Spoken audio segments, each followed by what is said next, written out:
Astaghfirullah. Bismillahirrahmanirrahim. Assalamualaikum warahmatullahi wabarakatuh.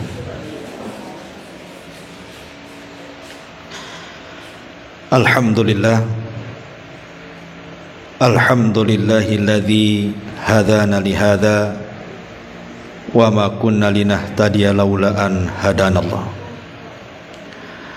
Asyhadu an la ilaha illallah wahdahu rabbi la syarika lah wa asyhadu anna Muhammadan abduhu wa rasuluhu alladzi la nabiyya ba'da, amma ba'du. Alhamdulillah, di siang hari ini kembali kita bisa duduk bertolabul ilmi,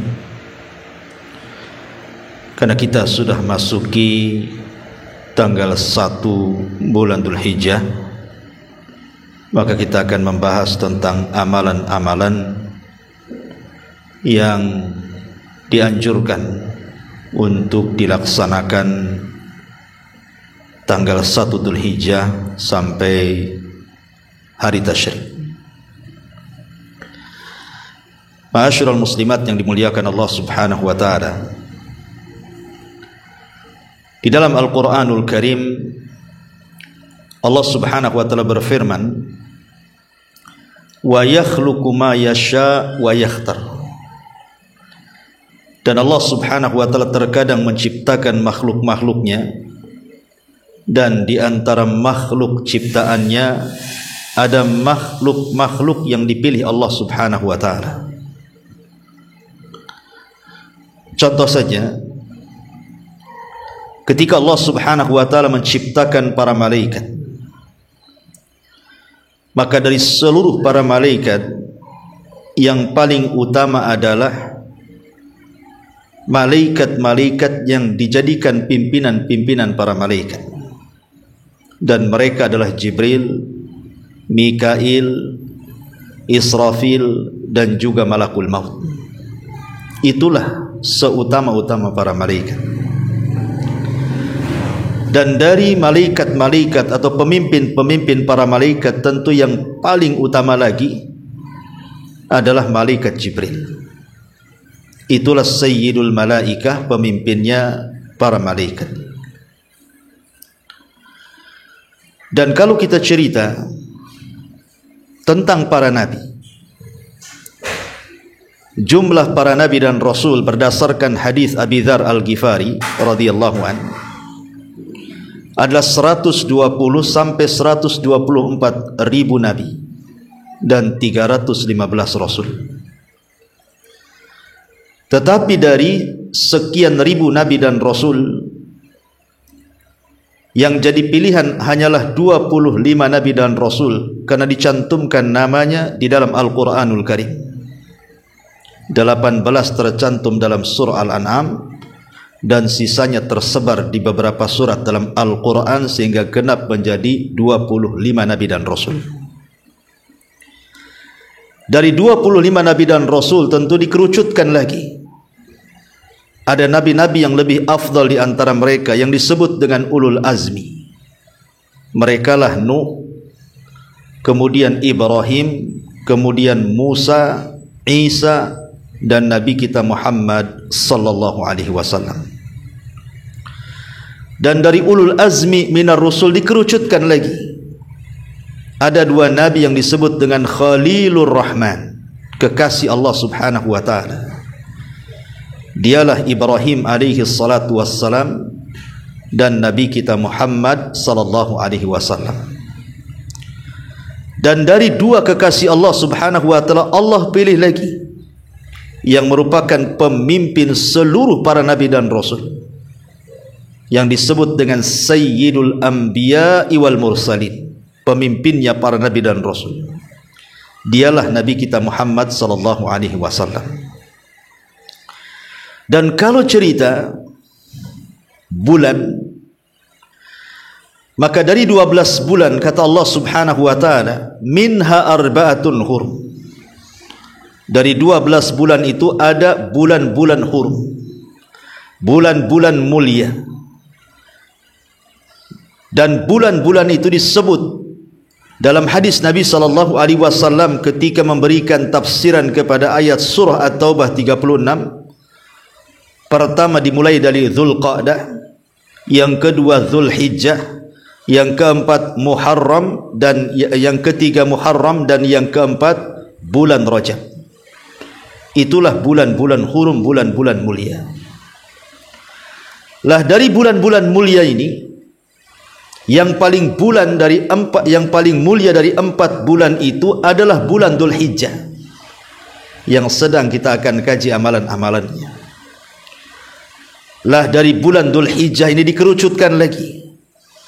Ada 10 hari awal bulan Dzulhijjah yang disebut dengan afdalu ayyamid dunya, seutama-utama hari di dunia. Selama kita lewati selama 1 tahun, maka 10 awal bulan Dzulhijjah termasuk afdalu ayyamid dunya, seutama-utama hari di dunia. Lah dari 10 hari yang disebut dengan hari-hari yang paling utama di dunia, Allah kerucutkan lagi. Dan yang paling utama dari 10 itu adalah hari Arafah tanggal 9, dan Yaumun Nahr, hari Nahar, Idul Adha, ketika manusia menyembelih kurban-kurban mereka kepada Allah. Dan dari 2 yang sangat istimewa tanggal 9 dan 10 Dzulhijjah ini, Allah kerucutkan lagi yang paling afdal adalah Yaumun Nahri, hari di mana kita menyembelih, berhari raya Idul Adha. Dan disitulah puncak daripada seseorang betul-betul akan mendapatkan pahala besar apabila mampu memanfaatkan hari itu. Ma'asyiral muslimat yang dimuliakan Allah Azza wa Jalla, inilah makna wa yakhluqu ma yasha'u wa yakhtar. Allah itu menciptakan makhluk, dan dari makhluk itu ada makhluk-makhluk pilihan Allah Subhanahu wa taala. Lah di antara makhluk pilihan Allah Subhanahu wa taala adalah 10 awal bulan Dzulhijjah, terutama tanggal 9 hari Arafah, terutamanya lagi tanggal 10 Yaumun Nahr atau Idul Adha. Ma'asyiral muslimin muslimat yang dimuliakan Allah Azza wa Jalla, setelah kita tahu bahwa 10 awal bulan Dzulhijjah itu adalah hari-hari istimewa dalam kehidupan kita, hari-hari yang dikatakan Nabi SAW afdalu ayyamid dunya, seutama-utama hari di dunia, maka sudah selayaknya kita seorang mukmin mengetahui keutamaannya, keistimewaannya. Karena Allah Subhanahu wa taala menciptakan musim-musim kebaikan. Salah satunya adalah di 10 awal bulan Dzulhijjah. Ini musim-musim kebaikan, musim-musim ketaatan, musim-musim di mana manusia yang beramal di dalamnya dilipat gandakan pahalanya di sisi Allah Subhanahu wa taala. Kalau saya boleh analogikan begini, umpamanya di sini, di Taman Raya ini ada miliarder, orang kaya banyak duitnya, tidur dengan duit, tidak kehitung serinya saking banyaknya. Tiba-tiba dia mengumumkan di masjid, besok tanggal 1 sampai tanggal 10 masyarakat Taman Raya boleh datang ke rumah. Saya akan kasih 1 orang 1 miliar. Pertanyaannya, Bu, kira-kira masyarakat Taman Raya datang nggak tuh? Saya yakin datang, termasuk ibu juga datang, nggak mungkin tak datang, Bu. 1 miliar loh.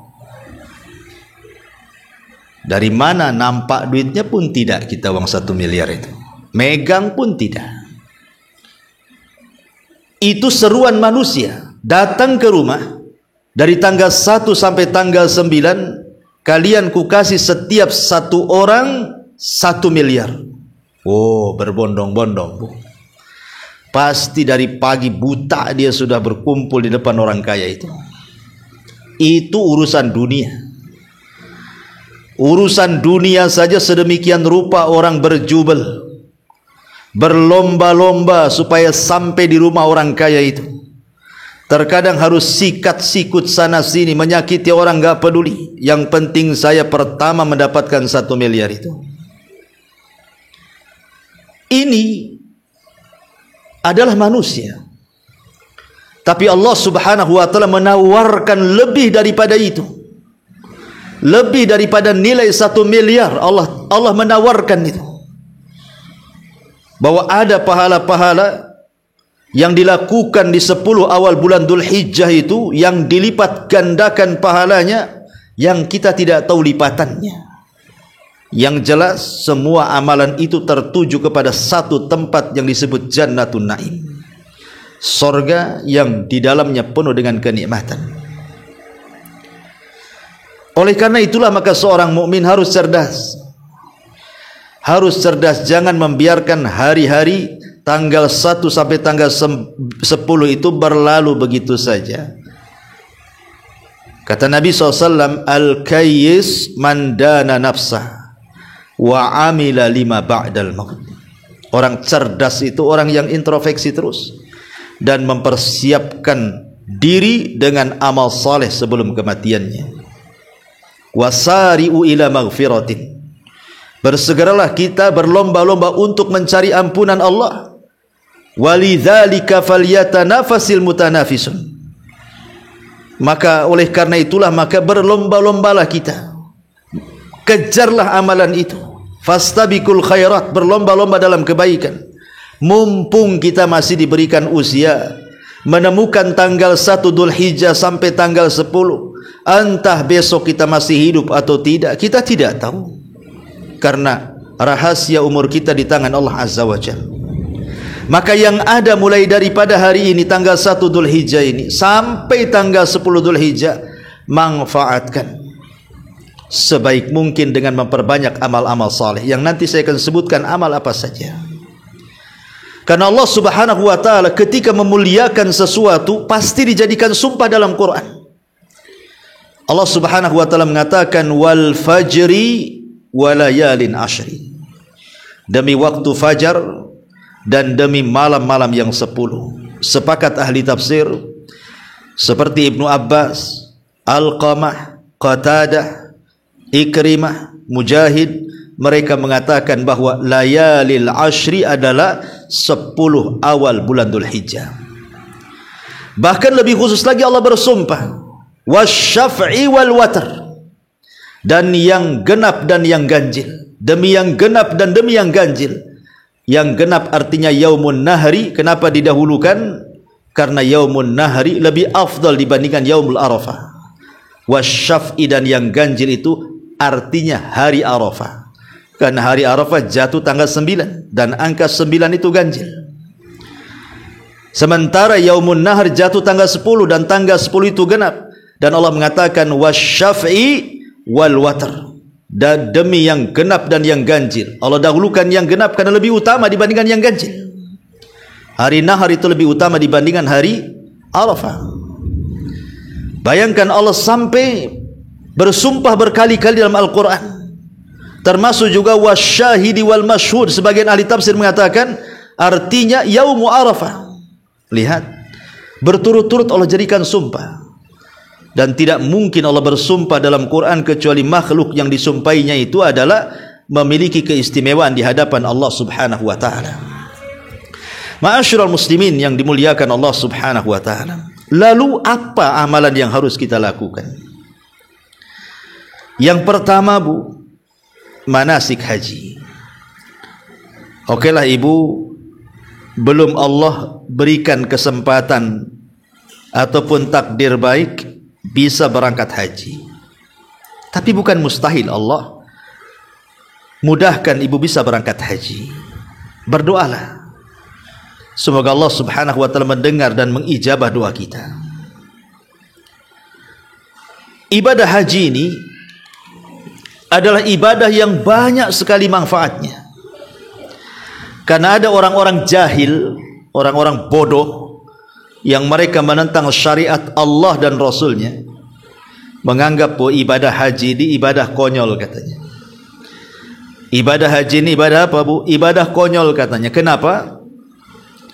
Karena ibadah haji itu ibadah di mana orang-orang Islam belum bisa meninggalkan tradisi jahiliyah katanya.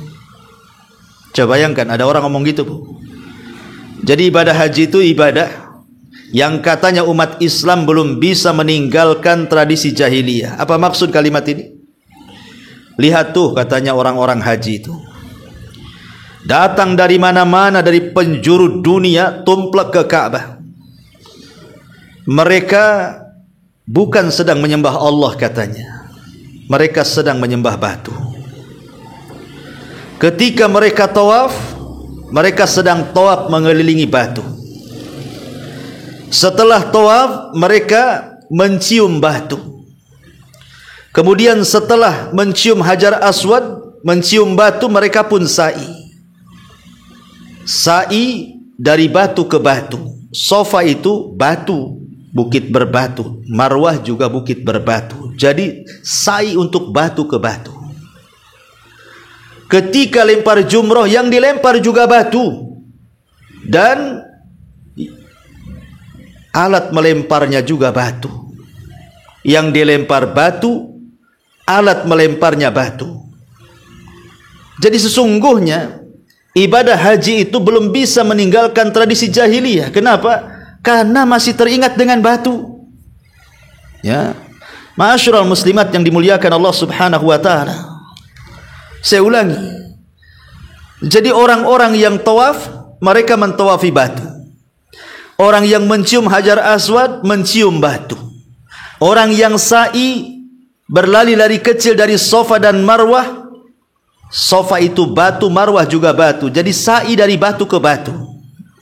Ketika melempar jumroh, yang dilempar juga batu, alat lemparnya juga batu. Jadi kalian sebenarnya kembali ke zaman batu katanya. Yang disembah kalian itu bukan Allah tapi batu. Lalu apa manfaatnya?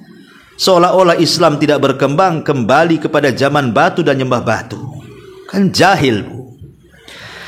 Ucapan seperti ini jahil. Karena menentang ajaran Islam. Haji itu banyak manfaatnya. Dan ketika haji itu bukan kita ini sedang menyembah batu, ibadah dari batu ke batu, tidak. Ma'asyiral muslimat yang dimuliakan Allah Subhanahu wa taala. Ibrahim alaihi salatu wassalam ketika selesai membangun Ka'bah, kemudian Allah Subhanahu wa taala katakan, wa id yarfa'u Ibrahimul qawa'ida wa Ismail. Dan ingatlah ketika Ibrahim meninggikan dasar-dasar Baitullah bersama putranya Ismail, kemudian dia berdoa, Rabbana taqabbal minna innaka antas samiul alim. Ya Tuhan kami, terimalah daripada kami amalan kami, sesungguhnya Engkaulah yang maha mendengar lagi maha mengetahui. Lihat Ibrahim, setelah dia menyelesaikan pembangunan Ka'bah, dia tidak berdoa kepada batu, dia berdoa kepada Allah dan mengatakan, sesungguhnya Engkau ya Allah maha mendengar lagi maha mengetahui, terimalah amalan kami. Kemudian setelah itu Ibrahim diperintahkan Allah untuk menyeru manusia agar manusia datang melakukan ibadah haji. Nabi Ibrahim ketika itu mengatakan, ya Rabb, suaraku terbatas. Tidak mungkin juga orang yang kuserukan mereka mau datang. Macam mana caranya saya mengajak manusia yang berada di ujung barat, timur, selatan dan utara? Maka Allah mengatakan, ya Ibrahim, innama alaikal adhan wa alainal balag. Ibrahim, engkau cukup berteriak, kasih tahu manusia agar datang ke sini untuk melakukan manasik haji. Aku yang akan menyampaikan suaramu ke telinga-telinga dan hati-hati manusia. Dan nanti hati-hati manusia akan condong untuk datang ke sini. Dan betul Allah Subhanahu wa taala mengatakan, wa adzin fin nasi bil hajj ya'tuka rijalan wa ala kulli dhamirin ya'tina min kulli fajjin amik.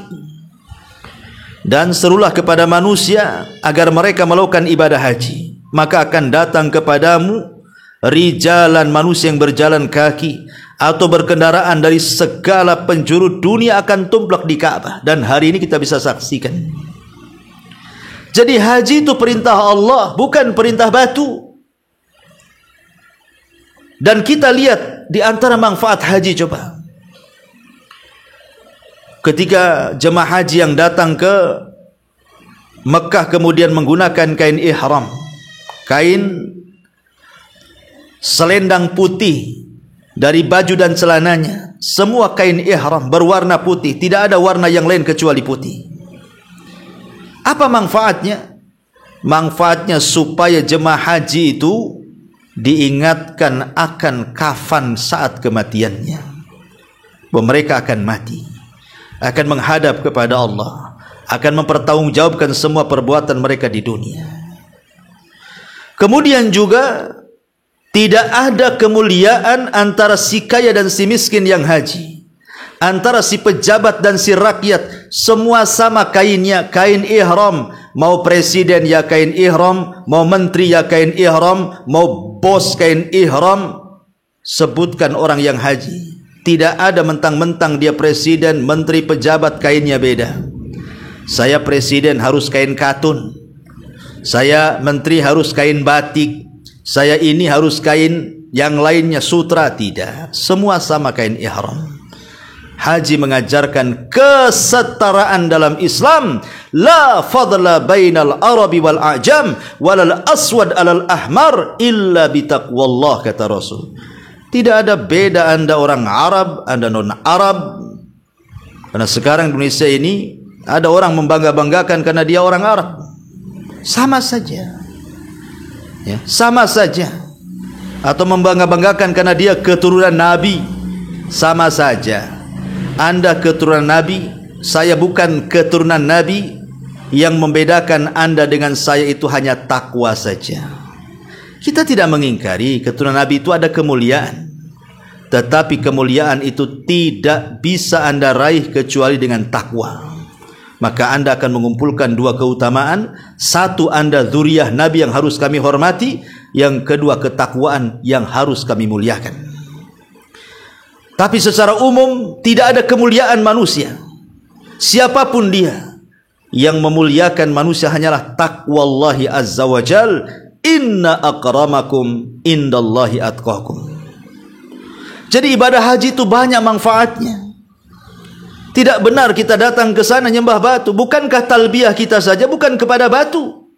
Talbiyah itu kepada Allah. Labbaik Allahumma labbaik, labbaik la syarika laka labbaik, innal hamda wan ni'mata laka wal mulk la syarika lak. Lihat kandungannya saja, isi tauhid. Aku penuhi panggilanmu ya Allah, aku penuhi panggilanmu yang tidak ada sekutu bagimu. Sesungguhnya pujian dan juga nikmat milikmu, dan kekuasaan juga milikmu yang tidak ada sekutu bagimu. Semua isinya tauhid. Macam mana kemudian orang itu mengatakan kita nyembah batu? Tidak, batu itu hanya sekedar alat untuk mempersatukan kaum muslimin dalam solat-solat mereka, di mana Allah subhanahu wa ta'ala menjadikan batu Hajar Aswad yang ada di Ka'bah itu hanya sekedar untuk dijadikan kiblat. Dijadikan kiblat, bukan disembah. Dijadikan kiblat di mana satu dunia kaum muslimin ketika mereka salat, mereka menghadap Hajar Aswad, karena tidak mungkin disatukan dengan cara lain kecuali dengan cara itu. Bukan kita nyembah batu, kita nyembah Allah subhanahu wa ta'ala. Dan yakin setiap muslim yang salat tidak mungkin ada keyakinan bahwa dia sedang bersujud kepada batu, ruku kepada batu, berdiri kepada batu dari mulai takbiratul ihram sampai salam. Mustahil. Ketika kita salat, semua lillah. Kul inna salati wa nusuki wa mahyaya wa mamati lillahi rabbil alamin. Katakan salatku, penyembelihanku, hidupku, matiku, aku serahkan kepada Allah subhanahu wa ta'ala. Makanya Nabi Ibrahim saat selesai melaksanakan tugas dari Allah membangun Ka'bah, dan juga putranya Ismail, dia berdoa. Apa doanya? Rabbana waj'alna muslimaini laka wa min dzurriyyatina ummatan muslimatan lak wa arina manasikana wa tub alaina innaka antat tawwabur rahim. Ya Tuhan kami, jadikanlah kami berdua orang yang tunduk patuh kepadamu. Kepadamu ya Rabb, bukan kepada batu. Dan jadikan di antara anak-anak cucu kami umat yang tunduk patuh juga kepada Engkau ya Rabb. dan tunjukkan kepada kami cara-cara dan tempat-tempat ibadah haji kami, dan terimalah taubat kami, sesungguhnya Engkaulah yang Maha penerima taubat lagi Maha penyayang. Lihat, isi doanya saja tauhid. Macam mana orang itu mengatakan kita menyembah batu? Enak saja, mana akalnya? Banyak manfaat haji itu. Ya. Itu seruan dari Allah Subhanahu wa taala, wa adzin finnas. Allah yang menyeru supaya kita datang ke titik tertentu di tempat yang sangat mulia, di waktu yang sangat mulia, dengan ibadah yang mulia. Karena Ka'bah adalah tempat yang paling mulia. Haji di waktu yang mulia bulan Dzulhijjah, yang merupakan hari-hari terbaik dunia, dan ibadah haji sendiri adalah ibadah yang sangat mulia. Ma'asyiral muslimat yang dimuliakan Allah Azza wa Jalla. Ini yang pertama, manasik haji kalau mampu. Kemudian yang kedua, amalan juga dianjurkan bagi ibu yang tidak bisa haji. Ada amalan lain yang diperintahkan dalam Islam ini. Seperti apa? Yang kedua, puasa. Puasa kan tidak mesti harus haji, bisa di rumah. Dan puasa di hari-hari yang sangat mulia, Allah Subhanahu wa taala, Nabi sallallahu alaihi wasallam katakan, siyamu yaumi arafata ahtasibu 'ala Allah an yukaffira as-sanata allati qablahu wallati ba'dahu. Puasa hari Arafah tanggal 9 bagi yang tidak haji, aku mengharap kepada Allah, meminta pahala agar Allah menghapuskan dosa setahun ke belakang dan setahun yang akan datang. Ada satu hari di 10 awal bulan Dzulhijjah itu ibu berpuasa 2 tahun berturut-turut, dosanya diampuni. Dan kita dianjurkan berpuasa mulai tanggal 1.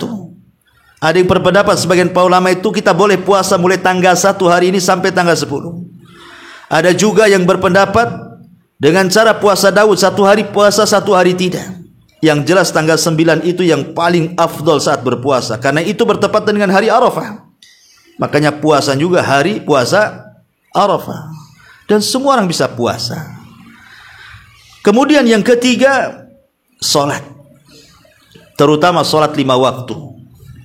Jangan pernah meninggalkan sholat 5 waktu di 10 awal bulan Dzulhijjah atau di bulan-bulan yang lain, karena itu kewajiban.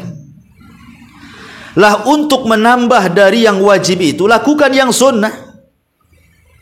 Ada seorang tabi'in namanya Sa'id ibn Zubair rahimahullahu ta'ala. Dia mengajarkan kepada kita bagaimana cara memuliakan 10 awal bulan Dzulhijjah. Saking sibuk ibadah di siang dan di malam hari, sampai teman-temannya tidak bisa berjumpa dengan dia. Kemudian dia mengatakan, la tutfi'u surujakum layaliyal ashri. Jangan kalian padamkan lampu-lampu rumah kalian di 10 awal bulan Dzulhijjah tanggal 1 sampai tanggal 10. Jangan matikan. Maknanya, hidupkan malam-malam di tanggal 1 sampai tanggal 10 itu dengan qiyamul lail, dengan tahajud, dengan berwudu, dengan berzikir, dengan baca Quran, dengan berdoa, terutama di sepertiga malam terakhir, karena di situ Allah turun dan malaikatnya juga turun. Kesempatan, ya, hidupkan malam-malam. Kalau kita dulu setelah lewat bulan Ramadan tahun kemarin, di bulan Ramadan ada 10 awal, ada 10 tengah, ada 10 akhir, kan Bu?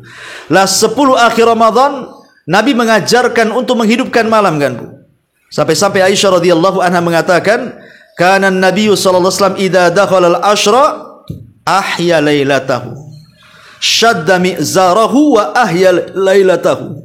Apabila Rasul masuk di 10 akhir Ramadan, maka Rasul mengencangkan sarungnya dan menghidupkan malam-malamnya.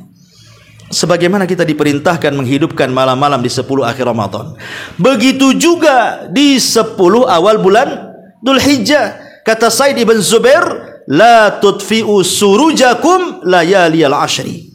Jangan padamkan lampu-lampu rumah kalian, hidupkan malam itu, karena itu sangat istimewa. Anda sedang bangun di tengah malam di hari terbaik satu dunia. Maka yang ketiga, perbanyak sholat. Kemudian yang keempat, perbanyak az-zikr. berzikir. Berzikir kepada Allah Subhanahu wa taala dengan mengucapkan tahlil, tahmid, takbir, tasbih dan zikir apapun yang diperintahkan Nabi sallallahu alaihi wasallam. Karena Nabi sallallahu alaihi wasallam pernah mengatakan, ala ukhbirukum, kata Rasul, ala unabbiukum, maukah ku habarkan kepada kalian bi khairi min a'malikum, amalan terbaik yang kalian lakukan, wa azkaha inda malikikum, lebih bersih di sisi Tuhan kalian, wa arfauha fi darajatikum, lebih diangkat derajat kalian, wa khairun lakum min infaqiz zahabi wal waraq, dan amalan ini lebih baik dibandingkan infak emas dan perak, wa khairul lakum min antalqau aduwakum fatadribu a'naqahum wa yadribu a'naqakum. Kemudian lebih baik daripada engkau berjumpa dengan musuh, kau penggal musuh atau engkau dipenggal musuh. Kemudian sahabat bertanya, amalan apalah itu Rasul? Amalan terbaik bisa mensucikan kita di hadapan Allah, bisa mengangkat derajat kita di hadapan Allah, lebih baik daripada infak emas dan perak, lebih baik daripada jihad di jalan Allah kemudian membunuh musuh atau dibunuh musuh. Apa itu amalan itu, kok bisa terkumpul 5 perkara pula tuh? Kata Nabi SAW, zikrullah, berzikir kepada Allah. Tidak ada alasan untuk tidak bisa berzikir, Bu. Bohong kalau ada orang mengatakan saya tidak sempat berzikir, nggak ada waktu. Kata siapa? Zikir itu ibadah yang paling mulia, yang paling mudah, bisa dilakukan anak-anak, remaja dan dewasa, bisa dilakukan orang sakit dan sehat, bisa dilakukan laki-laki dan perempuan, bisa dilakukan oleh semua usaha, tidak dilingkupi tempat dan juga waktu. Kapanpun bisa berzikir, di rumah, di jalan, di kantor, di pasar, di mana disebutkan, tidak ada alasan untuk tidak bisa berzikir. Maka perbanyak zikir, terutama yang ke-5, zikir yang menggabungkan 3 perkara: takbir, tahlil, dan tahmid. Takbir membesarkan Allah dengan menyebut Allahu Akbar. Tahlil mengesahkan Allah dengan mengatakan la ilaha illallah. Tahmid memuji Allah dengan senantiasa terus kita mengucapkan alhamdulillah, dan itu terangkum dalam takbiran Allahu Akbar, Allahu Akbar, Allahu Akbar, la ilaha illallah, Allahu Akbar, Allahu Akbar, walillahil hamd. Baca. Kapan dibacanya? Nunggu lebaran? Tidak, dari mulai tanggal 1 sekarang ini, Bu. Ibu sudah boleh takbiran sendiri-sendiri, baik di rumah sambil baring, baik di dapur sambil masak, baik di pasar sambil belanja, baik di kendaraan sambil jalan, baik di perkumpulan sambil arisan. Bisa takbiran, Bu. Itu disebut takbir mutlak namanya. Dan puncaknya nanti Idul Adha. Adapun hari tasyrik disebut takbir muqayyad, dilakukan setelah solat wajib, duhur, asar, maghrib, isya, subuh. Setiap solat wajib takbiran 3 kali paling sedikit. Ma'asyiral muslimat yang dimuliakan Allah Azza wa Jalla. Kemudian yang nomor 5, bersedekah. Subhanallah. Kalau seandainya ibu bersedekah di bulan Ramadan, dengan bersedekah di 10 awal bulan Dzul Hijjah, pahalanya lebih besar bersedekah di awal bulan Dzul Hijjah dibandingkan ibu sedekah di bulan Ramadan. Sebutkan apapun amalan. Jadi kalau ibu kemudian menyumbang entah pembangunan masjid, entah pembangunan pesantren, entah kepada yatim piatu, entah kepada fuqara wal masakin, entah kepada orang yang berhajat kepada kita dari janda-janda miskin dan yang semacamnya, pokoknya mana yang bisa ditolong kita tolong. Kalau kita lakukan di 10 awal bulan Dzul Hijjah atau di bulan Ramadan, kata ulama, orang yang bersedekah di 10 awal bulan Dzul Hijjah lebih afdal dibandingkan sedekah di bulan Ramadan. Dan itu berdasarkan lisan Nabi. Nabi SAW yang mengatakan seperti itu. Ma min ayyamin al-amalus salihu ahabbu ilallah min hadhi ayyamil ashri.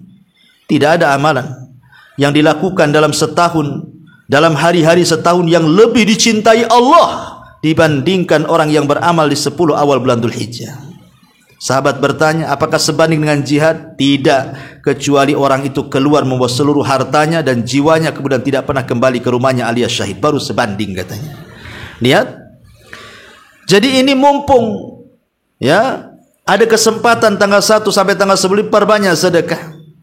Kalau ibu punya uang 1 juta dipecah 100 ribuan, setiap hari ibu sumbang 100 ribu, besoknya 100 ribu, besoknya 100 ribu, besoknya 100 ribu. Atau ibu punya uang 100 ribu, pecah menjadi 10 ribu. Satu hari ini 10 ribu, besok 10 ribu, dan begitu seterusnya. Maka setiap hari ibu dapat pahala orang mati syahid. Subhanallah. Ya. Kemudian yang nomor 6, juga ada ibadah udhiyatul id, berkurban. Kalau Allah subhanahu wa ta'ala takdirkan ibu punya biaya, beli kambing. Kalau sanggup beli sapi, sanggup lagi beli unta. Tapi kan unta tak ada di sini, sapi aja lah. Ya. Beli sapi kalau sanggup. Kalau nggak sanggup beli kambing. Kalau nggak sanggup urunan beli sapi 7 orang. Kalau nggak sanggup juga niatkan untuk tahun depan berkurban. Atau memandang orang yang berkurban, ya Allah, kalau aku punya uang seperti dia, aku pun pengen kurban seperti dia. Nanti pahalanya sama tuh. Ya. Jadi kurban itu ibadah mulia. Perintah dari Allah, fasholli li rabbika wanhar, banyak hikmah dan manfaat di dalamnya. Sebagaimana para dukun, para syaitan, para dedemit itu mereka menjadikan kurban untuk ibadah kepada mereka. Dijadikan sesajen, syarat pergi dukun harus berkorban, nyembeli ayam. Akhirnya terjerumus kepada kesyirikan. Lah kalau orang-orang jahil mereka menjadikan ajang kesyirikan dari kurban, maka kita ahli tauhid, kita tidak menyembelih kecuali kepada Allah Subhanahu wa taala. Karena sekecil apapun kurban, kalau ditujukan kepada Allah, maka jaminannya sorga. Sebesar apapun kurban, kalau ditujukan kepada selain Allah, maka dipastikan masuk neraka. Dulu di zaman Rasul pernah bercerita, ada 2 orang laki-laki lewat ke sebuah tempat. Rupanya di tempat itu ada berhala. Tidak boleh lewat kecuali berkurban kepada berhala. Yang satu mengatakan, aku tak punya biaya, habis di perjalanan, mau beli apa kurban untuk berkurban kepada berhala kalian? Tapi kaum itu mengatakan, tidak usah, terlampau dipikirkan. Kau tak punya duit, tak ada masalah, tangkap tu lalat, kurbankan lalat kepada berhala kami. Kami lepas dan silahkan berjalan dari kampung kami. Akhirnya dia tangkap lalat, sembelih, kemudian dilepas dia. Yang satunya mengatakan, tidak, walaupun kau perintahkan aku untuk menyembelih kepada berhalamu dengan seekor lalat sekalipun, gratisan tanpa beli cukup menangkap, kalau ditujukan kepada aku tak mau. Akhirnya dia pun dibunuh dan meninggal dunia. Ketika sama-sama dua-duanya, baik yang korban pertama meninggal atau yang kedua tidak mau berkorban kecuali kepada Allah, akhirnya Allah masukkan yang berkorban kepada berhala, dimasukkan ke neraka, dan yang korban kepada Allah atau tidak mau korban kecuali kepada Allah, Allah masukkan ke dalam surga. Itu seekor lalat, Bu. Kalau ditujukan kepada Allah saja, jaminannya surga. Gimana ibu berkorban lebih daripada lalat? Kambing, kacang, kambing gibas, kambing wol, ataupun sapi, ataupun unta, sudah jelas lagi, ya, pahalanya sangat besar, ya. Kemudian juga di antara amalan-amalan yang dianjurkan, nomor 6 adalah al-iktsar minal a'malis salihati umuman, memperbanyak dari amal-amal saleh secara umum. Seperti apa, Bu? Membaca Quran. Ya. Membaca Quran, coba kalau ibu mau, dari tanggal 1 sekarang 3 juz ibu hatamkan setiap hari. Maka tanggal 10 Dzulhijjah ibu sudah hatam tuh Quran. Sementara 1 huruf itu 10 kebaikan. Dan orang yang mahir baca Quran bersama para malaikat, dan orang tertati-tati baca Quran dapat 2 pahala. Ya. Tidak ada ruginya orang baca Quran itu. Target dari sekarang 10 hari hatam. Ya. Ataupun belajar dan mengajar, datang ke majelis ilmu, atau ibu mengajarkan orang lain, mengajarkan Iqra kah, Quran kah, fikih kah, akidah kah, itu amalan mulia. Khairukum man ta'allamal Qur'ana wa 'allama. Sebaik-baik kalian adalah orang yang mengajarkan Quran dan belajar Quran. Kemudian juga istighfar. perbanyak istighfar. Karena istighfar itu salah satu wasilah, Bu, memberikan semangat kita ibadah. Sebagaimana dosa itu melemahkan ibadah. Jadi kalau ibu malas sholat, malas zikir, malas baca Quran di hari-hari yang Rasul katakan afdalu ayamid dunya, seafdal-afdalnya hari di dunia, berarti yang membuat malas itu hanyalah dosa, Bu. Dosa ibu yang membuat ibu malas dosa. Dosa saya yang membuat saya malas dosa. Dosa Anda yang membuat Anda malas beribadah kepada Allah Azza wa Jalla. Maka dengan memperbanyak istighfar, mudah-mudahan menghilangkan dosa dan memberikan kesemangatan kita untuk beramal saleh yang lainnya. Termasuk juga selain membaca Al-Quran, mengajar atau belajar, memperbanyak istighfar, birrul walidain. Kalau memang punya orang tua, berbuat baik sekarang. Dan seterusnya, dimulai dari sekarang lah, karena pahalanya besar, sama dengan orang mati syahid dan menginfakkan semua hartanya. Ataupun silaturahim, ataupun ifsa'us salam, mengucapkan salam, Bu, kalau ketemu orang, ya. Jangan salam itu diucapkan kepada yang kenal saja, yang tak kenal tak mau salam. Bahkan ada juga yang aneh di masyarakat ini, kalau ibu mengucapkan salam kepada tetangga yang ibu tidak kenal, tetangga itu malah heran sama ibu. Malah dia bilang, kok kenal aku di mana, katanya. Padahal niat kita ini hanya ingin menyebarkan salam, malah jawabannya, emang aku kenal kamu? Emang kamu kenal aku, katanya. Lah, ini kan tidak paham, jahil, ya. Salam itu adalah salah satu pertanda rasa cintanya kita dengan Allah, karena Allah adalah salam dan menebar kecintaan sesama manusia, dan itu pula yang menjadikan kita penyebab masuk surga. Kemudian juga it'amut ta'am, kalau bisa kita sebar kepada fuqara masakin yang kekurangan itu. Berilah mereka makanan, sedekah kepada fuqara wal masakin. Ataupun al-islah bainan nas, berusaha mengislah. Ada orang yang bertengkar nih, kita tengah-tengahnya, kita islah keduanya. Jangan bertengkar, ini hari-hari terbaik di dunia ini. Sayang dilewatkan dengan pertengkaran, ya. Ataupun melihat ada peluang-peluang kebaikan, ajak manusia ke dalam kebaikan. Melihat manusia di atas kemungkaran, cegah mereka dari kemungkaran. Kemudian juga menjaga lisan, ini penting, Bu, ya. Ingat, ya. Tanggal 1 sampai tanggal 10, Bu, ingat, ini hari terbaik dunia. Jaga lisan. Berhenti dari ghibah, ya. Berhenti dari menyebar hoax. Berhenti dari mengucapkan kalimat-kalimat kotor yang akan menjadi laknat dan menjadikan terlarangnya bagi kita syafaat. Jaga lisan. Kata Nabi SAW, Qul khairan aw liyasmut. Katakan kalimat santun kalau tidak bisa diam. Ataupun menjaga al-faraj, kemaluan. Kemudian juga berbuat baik kepada tetangga, itu juga salah satu amalan yang bagus kita lakukan. Ataupun mungkin memuliakan tamu. Ataupun mungkin yang paling rendah lah, kalau ibu pulang dari sini, nengok-nengok jalan, nampaklah ada batu. Bahaya nih batu nih. Kalau ada orang lewat bisa terguling, ambil, Bu, singkirkan. Ya, nampak ada duri, nampak ada paku, nampak ada beling, ambil, singkirkan. Itu amalan soleh, walaupun tuh perkara-perkara ringan, tapi kalau dilakukan di waktu yang sangat mulia, menjadi besar pahalanya, ya. Ataupun berbuat baik kepada pasangan, ibu yang punya suami, gitu ya. Sekarang tanggal 1 sampai tanggal 10 itu buat suami heran sama ibu. Kata suami, tumben kau berbuat baik, katanya. Biasanya tidak pernah kayak gini. Tumben biasanya bau, wangi pula sekarang. Tumben biasanya tak pernah dandan kecuali mau arisan, kok sekarang cantik banget. Buatlah suami sampai dari tanggal 1 sampai tanggal 10, Bu. Buat kejutan-kejutan. Habis tanggal 10, tanggal 11 balik lagi bau bawang. Enggak masalah. Yang penting sudah lewat 10 hari. Mudah-mudahan jadi kebiasaan setelahnya, ya kan? Dandan yang cantik, bahagiakan suami, jangan buat kesel. Ini hari-hari terbaik dunia. Ya, karena orang yang mengagungkan syiar-syiar Allah itu bagian daripada takwa. Ataupun bantu anak-anak yatim, kalau bisa kafil yatim, kalau tidak bisa sedekah. Atau ziarah kepada orang sakit, Bu. Kalau ada orang sakit, ziarah.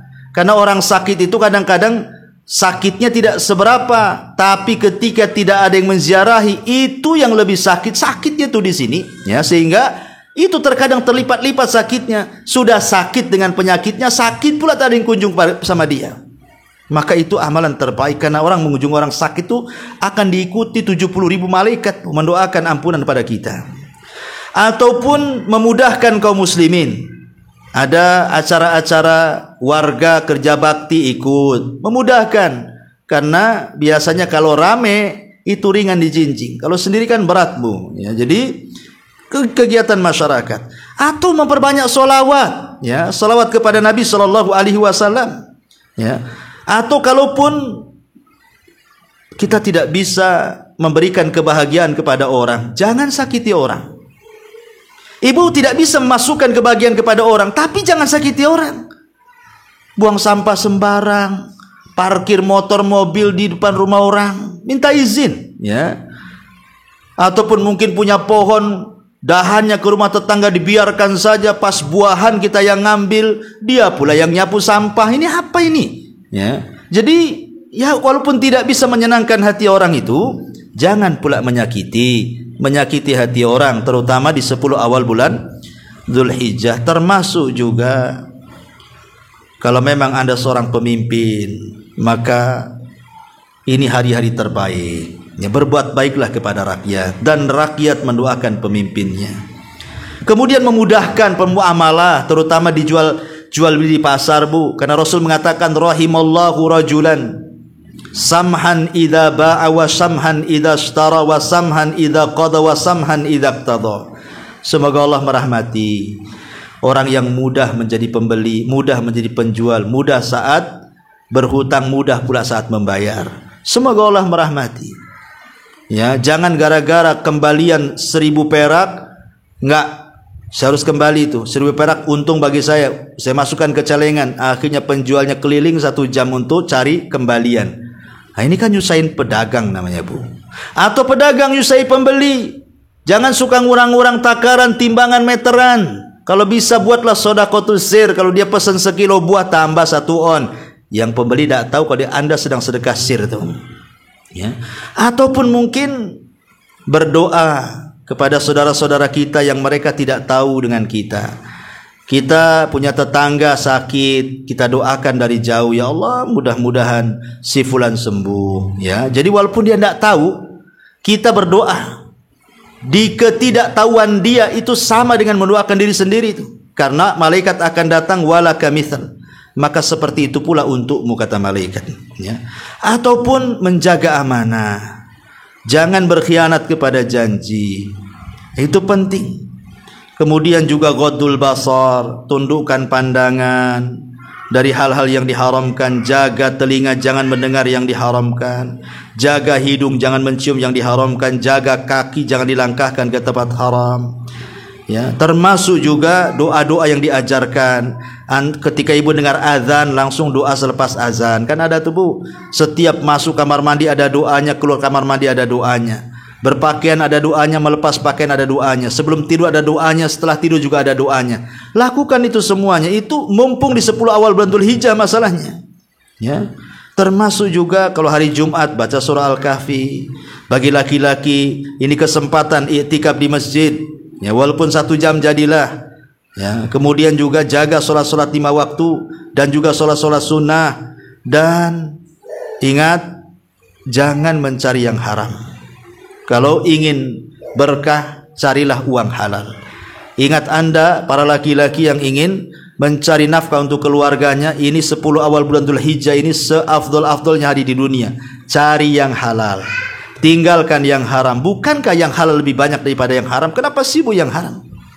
Ya. Kemudian juga kalau bisa kita masukkan kebahagiaan kepada seorang muslim itu amalan terbaik itu. Jangan malah menyakiti. Sayangi orang-orang lemah. Ya, kemudian juga berusaha hati kita ini dijaga. Mulai tanggal 1 ini, Bu, yang punya dengki, yang punya dendam, yang punya hasad, pokoknya keluarkan semuanya. Itu tidak bagus. Kemudian saling ta'awunlah sesama kaum muslimin. Wa ta'awanu 'alal birri wat taqwa. Dan berta'awunlah, tolong menolong di atas perbuatan kebaikan dan ketakwaan kepada Allah Subhanahu wa taala. Dan banyak lagi amal-amal saleh selain daripada yang saya sebutkan ini.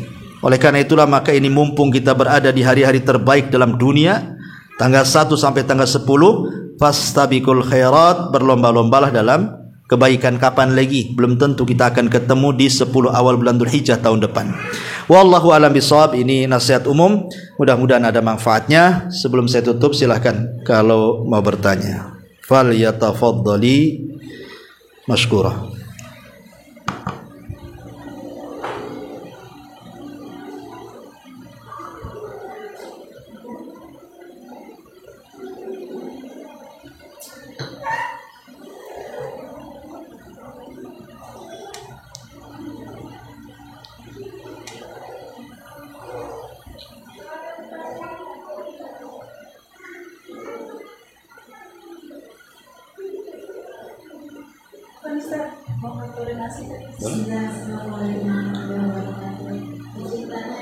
Iya, ya.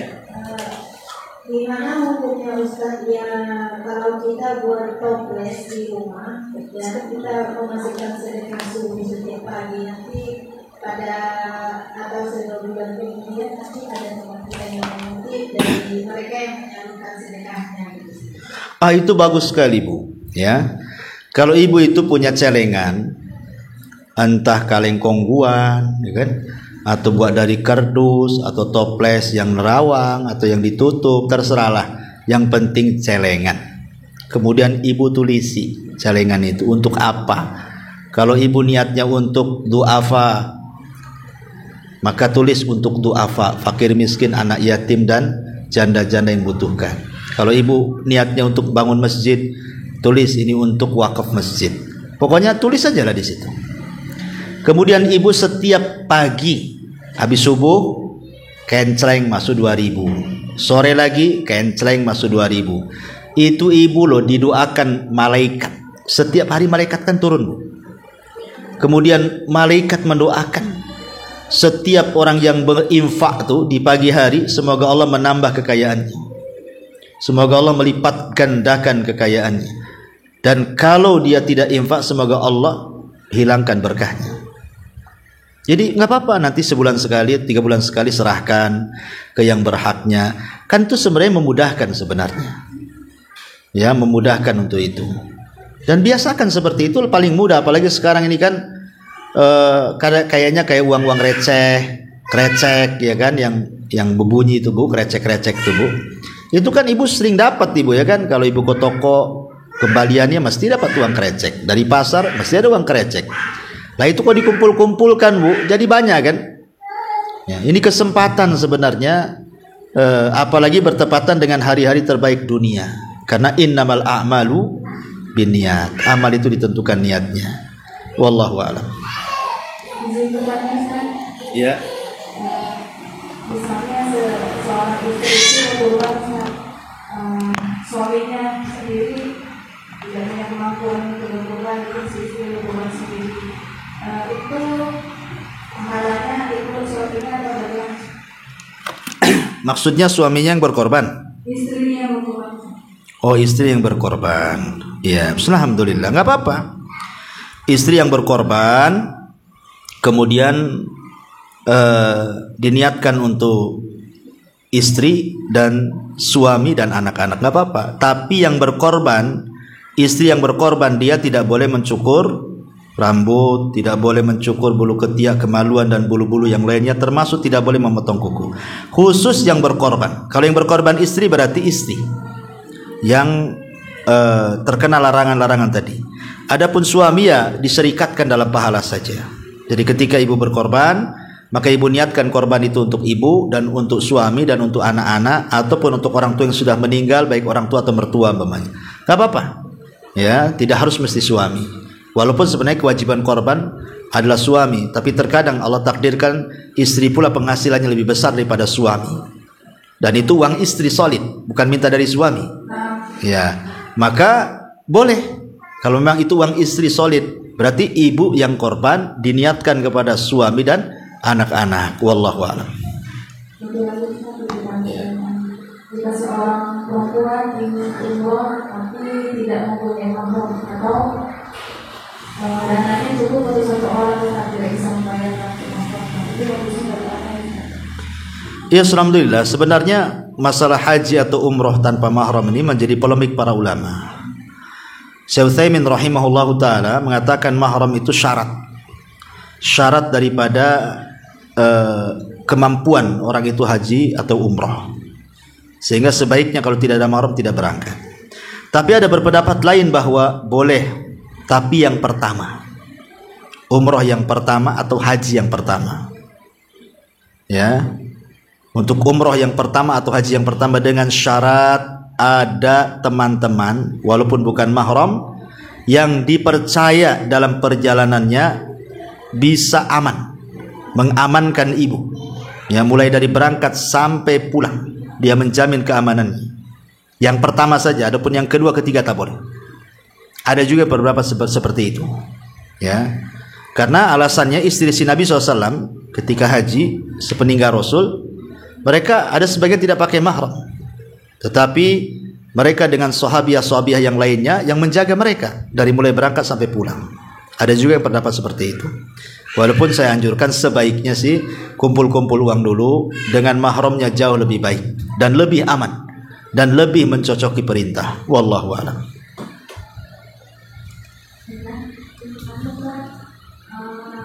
Di Indonesia ini masalah pribadi ya. Dan di Indonesia itu sering berbeda-beda juga. Ada yang duluan gitu. Karena kan komunitas di sana bisa. Jadi kita gimana mencari bisa?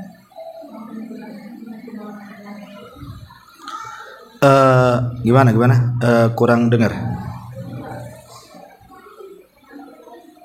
Ulangi, Masalah puasa Arafah. Oke, puasa Arafah. Di Indonesia kan sering berbeda pendapat juga. Ada yang duluan, ada yang pemerintah. Oh, ikut pemerintah kah ataukah ikut Arab Saudi, ya? Ya, alhamdulillah. Ya, kalau saya anjurkan sih ikut pemerintah. Ikut pemerintah, ya, karena bagaimanapun untuk menjaga persatuan. Karena pemerintah pun ketika memberikan sebuah keputusan tentang besok Arafah atau tidak gitu kan, mereka juga mengacu kepada ijtihad. Jadi kesungguhan mereka untuk menentukan besok hari Arafah atau tidak. Yang kedua, untuk menjaga persatuan kaum muslimin, ya. Dan yang ketiga, ini juga masalah khilafiyah, sehingga tidak bisa kemudian kita berpendapat sendiri gitu, ya. Maka sebaiknya ikut pemerintah, karena ini masuk dalam keumuman firman Allah Azza wa Jalla, wa atiullaha wa atiur rasul wa ulil amri minkum. Taatlah Allah dan Rasulnya dan para pemimpin kalian. Maksudnya ulil amri sini pemerintah. Kalaupun pemerintah salah dalam menentukan, kita dapat pahala, mereka dapat dosa. Tapi kalau benar saat menentukan, maka mereka dapat pahala sebagaimana juga kita dapat pahala. Wallahu a'lam. Ya, saya kira cukup. Mudah-mudahan ada manfaatnya. Subhanallah bihamdika, asyhadu an la ilaha illa anta, astaghfiruka wa atubu ilaik. Allah ta'ala. Assalamualaikum warahmatullahi wabarakatuh.